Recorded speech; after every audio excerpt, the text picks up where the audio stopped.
शहीद भगत सिंह भारतीय इतिहास के पन्नों में दर्ज एक ऐसा नाम जिनके बलिदान की कहानियां हम और आप बचपन से सुनते और पढ़ते आए।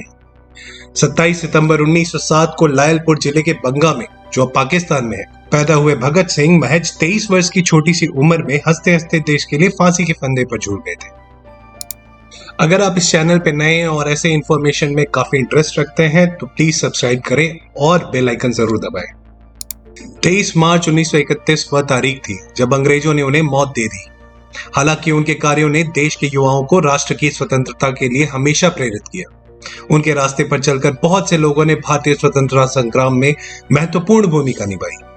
जहां कई लोग भगत सिंह के क्रांतिकारी दृष्टिकोण से सहमत नहीं थे, वहीं बड़ी संख्या में लोग उनके समर्थक भी थे।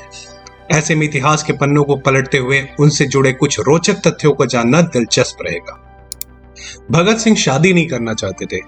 ऐसे में उनके माता पिता ने उनकी शादी करने की कोशिश की तो वह अपना घर छोड़कर कानपुर चले गए थे।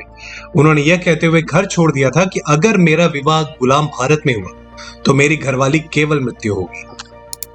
उन्होंने सुखदेव के साथ मिलकर लाला लाजपत राय की मौत का बदला लेने की योजना बनाई और लाहौर में पुलिस अधीक्षक जेम्स स्कॉट को मारने की साजिश भी रची थी। हालांकि पहचान में गलती होने के कारण उन्होंने ब्रिटिश पुलिस अधिकारी जॉन सॉन्डर्स को गोली मार दी थी।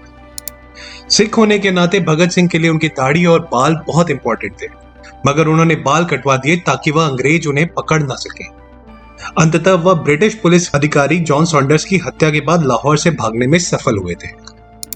ब्रिटिश पुलिस अधिकारी जॉन सॉन्डर्स की हत्या के करीब 1 साल के बाद भगत सिंह और बटुकेश्वर दत्त ने दिल्ली के सेंट्रल असेंबली हॉल में बम फेंके और इंकलाब जिंदाबाद के नारे भी लगाए। साथ ही इस बार उन्होंने खुद को गिरफ्तार भी हो जाने दिया। जेल के अंदर भी भगत सिंह की क्रांतिकारी रवैया कायम रहा था। उन्होंने आक्रामक तरीके से भारत की स्वतंत्रता के लिए कैदियों को प्रेरित किया और अंग्रेजों को नाक को चने चबवा दिए।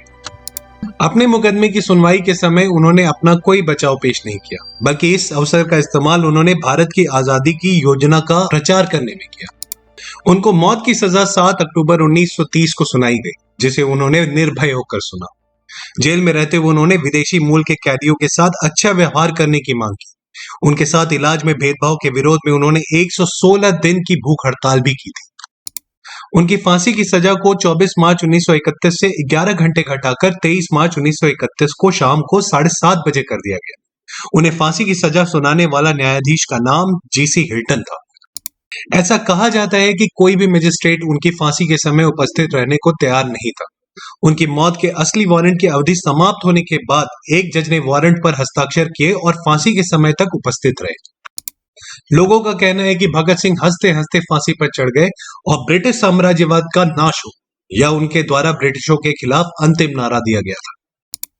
यह भी कहा जाता है कि भगत सिंह की आखिरी इच्छा थी कि उन्हें फांसी पर लटकाने की जगह गोली मारकर मौत दी जाए, मगर अंग्रेजों ने उनकी यह इच्छा को मानने से इनकार कर दिया।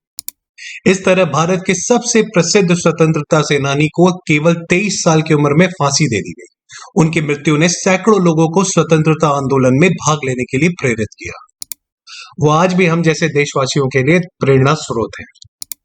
अगर आपको ये वीडियो पसंद आई है तो इसे लाइक करें और अगर इस इंफॉर्मेशन को ज्यादा से ज्यादा लोगों तक पहुंचाना चाहते हैं तो शेयर जरूर करें और अपने वैल्यूएबल सुझाव कमेंट बॉक्स में डालकर हम तक जरूर पहुंचाएं।